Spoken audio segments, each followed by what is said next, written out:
কড়াইশুঁটি দিয়ে দুর্দান্ত স্বাদের এই নতুন টিফিন রেসিপিটি বাড়িতে একবার ট্রাই করে দেখুন। একবার বানিয়ে আপনি অনেক দিন পর্যন্ত রেখে খেতে পারবেন। ভীষণ টেস্টি হয় আর বানানোও ভীষণ সহজ। একবার খেলে বারবার খেতে চাইবেন।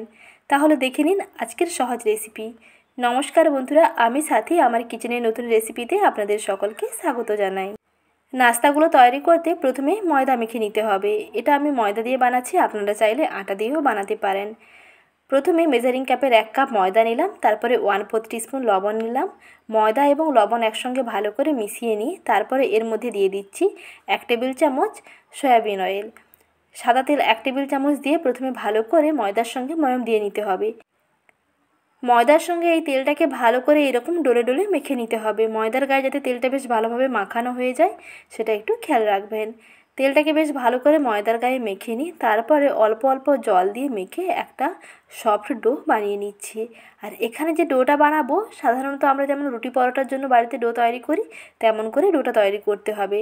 ডো কিন্তু একেবারে বেশি নরম করবেন না, তাহলে কিন্তু নাস্তাগুলো তৈরি করতে পারবেন না। আবার বেশি শক্তও করবেন না, তাহলে কিন্তু বেশি শক্ত লাগবে, খেতে বেশি ভালো লাগবে না। তাই এইরকম মাঝামাঝি কনসিস্টেন্সির একটা ডো এখানে রেডি করতে হবে। কিছুক্ষণ মেখে নেওয়ার পরে দেখুন ডোটা অনেকটাই সফট হয়ে গেছে। এখন ওপর থেকে আরও 1 চামচ মতো সাদা তেল দিয়ে আর একটু ভালো করে ডলে ডলে মেখে নিচ্ছি। এই ময়দার খামিটাকে যত ভালো করে মাখবেন এই নাস্তাগুলো খেতে কিন্তু তত বেশি ভালো লাগবে। বেশ ক্রিস্পি হবে আর বেশ মুচমুচে হবে, অনেক সফটও হবে। তার জন্য একটু ভালো করে প্রথমে এরকম ময়দাটাকে মেখে নেবেন। এখন ওপর থেকে সামান্য একটু তেল লাগিয়ে রেখে দিচ্ছি 5 থেকে 7 মিনিটের জন্য। ডোটা আরও একটু সফট হয়ে যাবে। আর যেহেতু এটা ময়দা দিয়ে বানানো হচ্ছে, ওপরটা যাতে ড্রাই না হয়ে যায় তার জন্য এরকম একটু ওপরটাতে তেল লাগিয়ে রেখে দেবেন। একটুখানি সময় রেখে দিচ্ছি, ততক্ষণে পুরটা তৈরি করে নিচ্ছি। প্রথমে দেখুন এখানে নিয়ে নিয়েছি সবুজ মটরশুঁটি কিংবা কড়াইশুঁটি। কড়াইশুঁটিগুলোকে একটা ব্লেন্ডারে প্রথমে ব্লেন্ড করে নিচ্ছি। আর যখন ব্লেন্ড করবেন সামান্য অল্প একটু জল দিয়ে দেবেন, তাহলে দেখবেন কম সময়ে আর একেবারে মসৃণ একটা পেস্ট রেডি হয়ে যাবে। এইভাবে কড়াইশুঁটির পেস্ট রেডি করে নিয়েছি।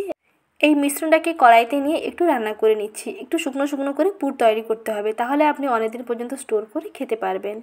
প্রথমে কড়াইতে 1 টেবিল চামচ সাদা তেল দিয়ে তার মধ্যে দিলাম হিং ফোড়ন আর দিলাম কালো জিরে। আর 1/2 চামচ দিচ্ছি থেতো করে নেওয়া আদা, 1/2 চামচ কাঁচা লঙ্কা কুচোনো।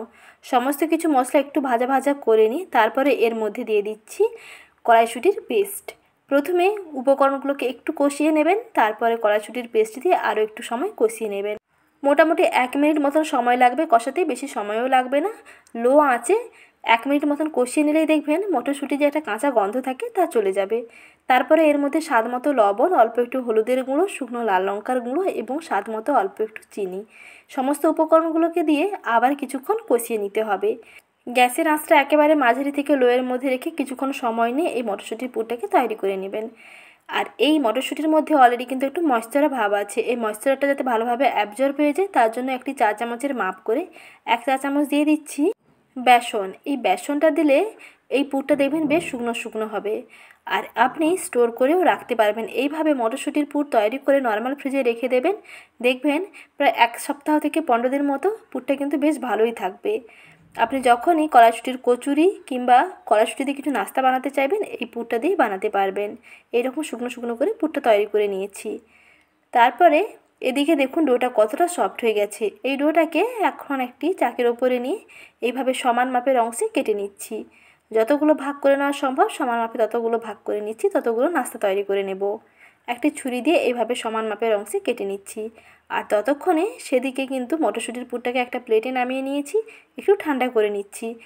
একটু ঠান্ডা হয়ে গেলে দেখবেন পুরটা কিন্তু অনেকটা শুকনো শুকনো হয়ে যাবে, বেশ ড্রাই লাগবে। আর এইভাবে ড্রাই পুর দিয়ে যখন আপনি নাস্তা তৈরি করবেন সেই নাস্তা কিন্তু আপনি 3 থেকে 4 দিন রেখে খেতে পারবেন, তাহলে কিন্তু পুরটা নষ্ট হয়ে যাওয়ার কোনো রকম ভয় থাকবে না। তারপরে এই সমান মাপের অংশে যে লেচিগুলো কেটে নিয়েছি তার থেকে একটা করে লেচি নিয়ে এইরকম দেখুন গোল পাকিয়ে নিলাম। তারপরে এগুলোকে একটা মিডিয়াম সাইজের একটা লেচি তৈরি করে নিচ্ছি। এই লেচিটা থেকে অল্প একটু শুকনো ময়দা ছড়িয়ে নিয়ে এইভাবে বেলে নেব। কেমন করে বেলে নিচ্ছি, বেলাটা কিন্তু খুবই সহজ। এইভাবে করে নাস্তা কিংবা টিফিনটা তৈরি করতে হবে, একটু হাতের দিকে খেয়াল করুন তাহলে সহজেই বুঝতে পেরে যাবেন। এইভাবে একটু লম্বা করে বেলতে হবে। সাধারণত আমরা যেমন রুটি বানাই বা গোল পরোটা বানাই তেমন করে বেললে কিন্তু হবে না। এইভাবে লম্বা করে বেললে কাজটা অনেক সহজ হয়ে যাবে, নাস্তাগুলো বানানো দেখবেন অনেক সহজ হয়ে যাবে। আর যদি গোল রুটির মতন তৈরি করেন তাহলে কিন্তু 4 সাইডটা কেটে বাদ দিয়ে দেবেন, মাঝখানে একটু চৌকোনা করে লম্বা করে বানাতে হবে। আর এইভাবে যদি লম্বা করে বেলে নেন তাহলে কিন্তু দেখুন দুই সাইডের প্রান্তগুলো অল্প একটু কেটে নিলেই কিন্তু নাস্তাগুলো সহজেই তৈরি করে ফেলতে পারবেন। মোটামুটি দেখুন এটা চৌকোনা মতন শেপ হয়ে গেছে। এখন এক সাইডে এই রকম স্টাফিংটা দিয়ে দিলাম।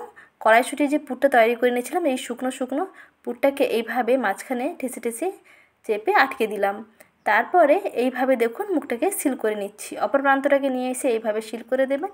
আর যে সাইডটা থাকবে সেটাকে এইরকম ছুরি দিয়ে অনেকগুলো অংশে ভাগ করে নিতে হবে। নাস্তাগুলো বানানো কিন্তু খুবই সহজ আর খেতেও খুবই দুর্দান্ত লাগে আর দেখতেও ভীষণ সুন্দর হয়। ছোট থেকে বড় সবার দেখবেন ভীষণ পছন্দ হবে। আর এই নাস্তা আপনি একবার বানিয়ে 3 থেকে 4 দিন রেখে খেতে পারবেন। তাই এই নাস্তাগুলো এইভাবে বানিয়ে দেখুন। প্রথমে দেখুন 3টা করে পার্ট নিয়ে মাঝখানে পার্টটাকে রেখে এইভাবে ক্রস চিহ্নের মতন করে দিন। তাহলেই তৈরি হয়ে যাবে ডিজাইনযুক্ত নাস্তা। হাতের দিকে খেয়াল করুন, বলে দেওয়ার কিচ্ছু নেই, হাতের দিকে একটু খেয়াল করলেই বুঝতে পেরে যাবেন। নাস্তাগুলো কেমন করে বানাচ্ছি একটু হাতের দিকে খেয়াল করলেই বুঝতে পেরে যাবেন কেমন করে বানাচ্ছি। তাই ভিডিওটা কোথাও স্কিপ না করে শেষ পর্যন্ত কন্টিনিউয়াস দেখতে থাকুন, আশা করি খুবই ভালো লাগবে। আর এইভাবে একবার আপনারাও বাড়িতে তৈরি করে দেখুন, খেতেও দেখবেন দুর্দান্ত লাগবে। দেখতে দেখুন বন্ধুরা কত সুন্দর লাগছে। এই নাস্তাগুলো দেখতে কিন্তু ভীষণ দুর্দান্ত লাগে। একটু জল হাত এইভাবে লাগিয়ে দিয়ে তারপরে এইভাবে ফোল্ড করে ফেলুন, তাহলে আর খুলে যাওয়ার কোনো রকম ভয় থাকবে না। ভাজার সময় এগুলো কিন্তু আর একটুও খুলবে না। আর সাইডের প্রান্তগুলোকে একটা কাঁটা চামচ দিয়ে এইভাবে একটু প্রেস করে দিন, তাহলে মুখটাও ভালোভাবে আটকে যাবে আর ভাজার সময় পুরটা কিন্তু বেরিয়েও যাবে না।